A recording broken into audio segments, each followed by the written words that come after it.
So the U.S. snail has them now, or if you're international, they're going whatever route they're going, but they're on the way. So for those that are looking.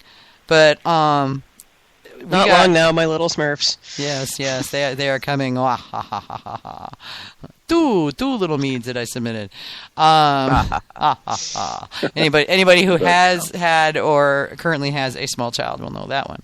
Or was a small. Well, yeah, if you were a small child and got to watch that show, yes. But yeah, we managed to do 2 hours of just reminiscing about mead. Not surprisingly. God, we're not going to end something on time, are we? We might actually end something on time. I think it's time that we let Susan and Bob go back to their lives. And,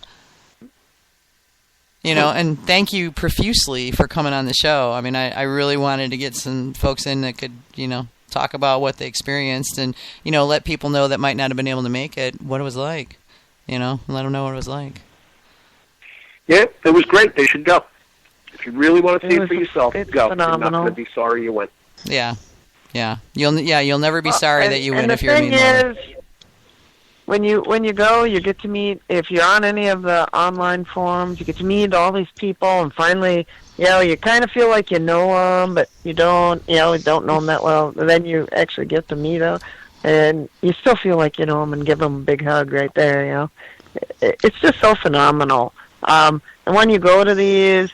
The first time you go and you're a little nervous. I don't know this many people there. Don't know anybody or whatever. By the next year, you know everybody because it becomes just this little family. Well, and if you don't know anybody like that, you've never find the one person that you do feel like you know, and get that person to introduce you to some people, and then it just goes on a roll from there. Because everybody really knows friendly. Vicky. And yeah, exactly. Vicky. A lot Everybody of them knows find Vicky. me. Yeah, I am always happy to introduce people to other people so that you can meet some of those folks you know online. It is so much fun to do that. So yeah, everybody knows who I am, and if you haven't figured it out yet, I'm pretty approachable. So, and I like interacting with people. Yeah, really.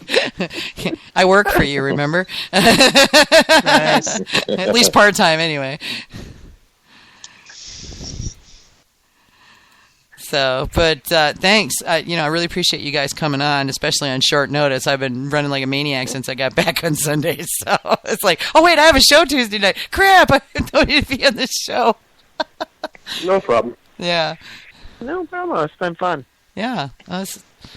It's always, do it again. Always good to have you guys on. Yeah, and Bob, you may get tapped if you're planning on coming out next year to do something on honey as well. I don't know yet. I'm still putting things together. So, be afraid.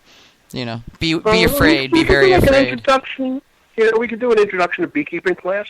Ooh, that's a great idea. Oh yeah. There are a couple guys like Tom, the guy who won Best of Show. He is a master beekeeper, certified master beekeeper. He does artificial inseminating queens. He's a queen breeder. He would be an excellent guy to tap. Oh, wow. We could get the Bob and Tom show and have you both do it. Yeah, we could do that, Because where he is in South Dakota, it's very different from where I am in Westchester. So one is urban beekeeping, and the other one is rural. And there's a world of difference. That might make for a really interesting, contrasting class, Or we could have you guys opposite each other on different tracks and, rural beekeeping, urban beekeeping. So people who are rural can go to one and urban can go to the other. I think it would be interesting to hear them talk together. Yeah, I think it might be too. That'd be cool. Yeah. This is going to be an interesting one next year because now we're going in with some ideas of what people want to hear. And I think through the next 6 months until I open up the sluice gates to bring in speaker presentation outlines, I think we're going to get a lot of feedback from the folks out there, as to what they'd like to see. All right. Well, keep me posted. I will definitely. And so I'll let you guys get back to things, and thank you ever so much. Thank you. I really appreciate it. Well, thanks for inviting me. Yeah. All right. And I'll Susan, I'll keep you up to date on the schedule as it firms up, so that you'll know when we're going to come by there. So yeah, Yeah, if you let me know, I mean, if you even know a few weeks ahead of time, we could plan some big event or something. Well, that's the thing, too. I mean, feel free to use me as a sales technique. I'm always happy to do, Got Mead celebrity pours or whatever you want to call them to get people into your tap room if that's what you want to do. And it's a fun thing to do. I get to meet a lot of really interesting people that way. So yeah, I was actually more thinking I'll just do a local party of people I know that really like mead. That would be cool too. I would like that very much. Yeah, I'll know hopefully more than 2 weeks in advance. My plan is to spend the next 2 or 3 weeks working out all the details, so I have dates, like actual dates. Cool. Yeah. So sounds good. Yeah, that's the plan. We'll see how that actually works in practice, but that's the plan. I've never done anything like this before, so I'm working this out from the ground up. I have no idea what I'm doing. Hasn't stopped me before, though, so what the heck. It hasn't stopped you from doing it well. Well, I'm going to say I'd never planned a major event before, but somehow I managed to pull off the AMMA conference, despite the fact that I was sure it was going to crash and burn around my ears. It didn't. So, and people said they liked it, so it wasn't a failure, No, it went great. It was really good. Yeah, I was really pleased. There was no glitch. Well, except for the fact that nobody would let Ken leave, so we ran way long, and I didn't have any time for people to actually eat dinner between that and the networking event. But that's a timing thing. I just had to be mean. Now you have something to go by, and Well, I've learned an important lesson: never have Ken as your closing keynote. That's it. Much easier if you have him as the opening one. You can keep people on track a little bit easier. But when it's closing, have the opening one and make sure he can see a clock. Yeah. Well, right, and we're just gonna we'll just have to be more draconian next year. I was too busy being anxious to really crack down on time frames this year, but next year it'll be better. So, alrighty then. Food getting in the way of meat anyway. I know, right? Sorry, go ahead. Yeah, smartass. All right, well, we're going to wind this puppy up then, and let Susan and Bob go for the third time. All right, good night. Thanks for having me. Yeah, no worries. Thanks very much for coming. I really do appreciate it. Yeah, bye-bye. It's fun. All right. Bye, guys. Later. Bye. Cool. Well, I'm glad I made it for the last half hour at least. That was fun. Yeah. It's been a while since I've heard you, because you've been off for a couple of weeks before this. Yeah. Yeah. I missed 2 weeks in a row.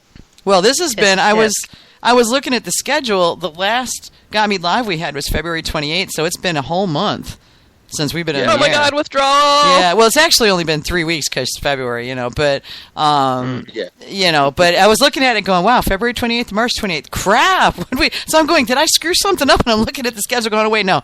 The one after the last one was the day that we were all in the air. Well, I was leaving, and as a good thing we didn't try because I got stuck in Salt Lake City for 5 hours. And then the next week, we were Hamish you and I had were. No voice. I had no voice. Yeah, yeah, I was only home for 3 days, and I had no voice. You were home for 3 days and had no voice, and then the next week I was in Florida. Yeah, and then just got back Sunday. So yeah, this is the first week. And yeah, next week starts Mead Down Under. April is Mead Down Under month, so we're going to be going to Australia, figuratively speaking, to talk to Australian mead makers and have them on. And we've got 4 really awesome mead makers lined up. That's cool. To come and talk to us, yeah. And so we're going to get kind of a window on the Australian mead making world because there's not a lot of it. And through the eyes of Hamish and who's he bringing on with him? It's not Sean. Yeah, it's Sean. Hamish and Sean are going to be our translators. Right. I was going to say Hamish will do the translation. Right? I did a lot of what was that, and Hamish is like, you don't know what that is? I'm like, no. What's a tinny? It's a boat. Oh, okay. Yeah. The tinny. All week. That one. All week it was like, what's that? I don't know what that is. Tell me what that is. So, and then Tim teasing me. I swear, it's like having a younger brother. He picked at me. I picked at him. We had a great time. Great. Yeah, it was like having a brother, but without all the emotional baggage that goes along with that. See, that's what I get at the dojo. I get little brothers I can toss around. Yeah, that exactly. aren't bigger than me yet. It was like the fun kind of little brother, so it was pretty awesome. But yeah, Hamish had to drop off earlier. For those of you who were wondering why he hasn't said anything lately, but he had to cut off for a work call. It is the middle of the day for him. So, David's like, just killed 1 bottle plus 2 pints. What to open next? Yeah. Jeez, David. Everything's bigger in Texas, man. Yeah. Especially Wednesday morning, apparently, is very long. Yeah, well, yeah, no, David's in Texas, so it's like 1 hour behind us there. It's only 10 o'clock at night for him. But, okay. So yeah. Plenty of drinking time. Plenty of drinking time, yeah. Okay, so I've got a short PSA for you guys. The American Meadmakers Association didn't forget those who wanted to attend the conference but weren't able to come out for some reason. We did hire a professional video guy to tape the whole thing, and I've got copies of all the speaker decks, so all the speaker presentations. So I'm putting together a package with the video and all the speaker presentations, and I hope to have them finished next week. I'm waiting on the video right now. It turned out to be 320 gigabytes, so I had to buy and send a drive to like an actual hard drive to the videographer to load it, and then he's going to turn it around as quick as he can, and I'm going to work on it this weekend and try to get it cleaned up enough so that I can put it together, and then it's going to go out on probably DVDs because I can't. I'm going to try to put it up in storage for download, but that's a lot of download. You know, yeah, 320 gig is a lot of download. And I don't know too many people who got that much space laying around on their hard drive anyway. But you know, buy a terabyte. I did buy a terabyte drive, David. Yeah, it was the easiest thing because I'm going to keep it anyway. Might as well. But so yeah, I'm going to get those and I'm going to burn them to DVDs, possibly multiple DVDs. I don't know what that's going to look like yet, and I'll be shipping them out. So those of you that bought them, don't worry, and I'm going to be posting this in the various groups as well. I haven't forgotten you. It's just that they're not ready yet, and I apologize for the delay, but hey, I was on vacation. So, you know, this is the first chance I've had to actually work on them. So as soon as I get them, I'll start working on them. And you can go get yours if you're going, what the heck, at mead-makers.org. Just click on the AMMA Mead Conference, and I've got a link there where you can purchase your copy of the video package along with the speaker presentations. So it'd be almost like being there, but without actually getting to drink the mead. So you should come out next year. Just saying. And you get to drink the mead too. And if you pay to attend the conference, you get a free video copy to take home with you. So that's like pretty awesome. Yay, in case you happen to, be like me and pass out every time somebody starts talking. Oh, I know. I'm bad that way too. So, hold over from university, I think. Yeah, I know. I'm in the same boat. So, as I said earlier, next week starts Australia month, and that's the whole month of April. First guest is going to be Joel Robinson, whose meadery is Hunter and the Harp Meadery, and he's in Wollongong, New South Wales. If Hamish was here, he could say that in a much cooler Australian accent, but he's not, so I'll just have to manage along without him somehow.